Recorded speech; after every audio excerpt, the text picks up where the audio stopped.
सभी अफीम उत्पादक कृषक भाइयों को मेरी ओर से नमस्कार। और हम सबके लिए प्रसन्नता का विषय है कि लंबे परिश्रम के बाद अब अफीम का हमारा फसल पूर्ण रूप से तैयार है और जो कृषक अफीम निकाल चुके हैं उनकी तौल की प्रक्रियाएं भी प्रारंभ होनी है।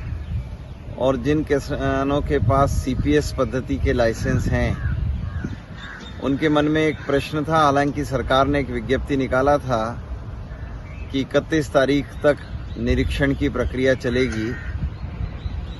निरीक्षण की प्रक्रिया के पश्चात किसान भाइयों को जो डोड़ा 6 इंच जिसका मेजरमेंट करके लाना है उसके लिए भी निर्देश लिखित विज्ञप्ति में नारकोटिक्स विभाग ने निकाले हैं।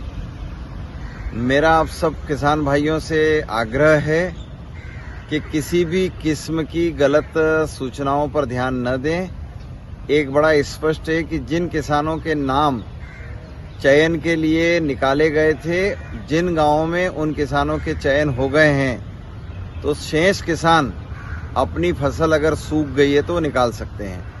सभी किसानों के चयन नहीं होना है, न तो मुखिया के न किसी अधिकारी के बहकावे में आप आए।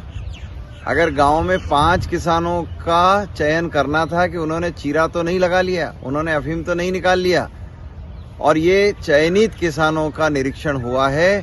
बाकी सब किसान अब स्वतंत्र हैं। वह स्वतंत्रता पूर्वक, जैसा पिछले वर्ष आपने सूखे हुए डोड़े निकाले थे, आपको पूर्ण प्रामाणिकता से निकले हुए समस्त डोड़े भारत सरकार के नारकोटिक्स अमले को जमा करवाना है।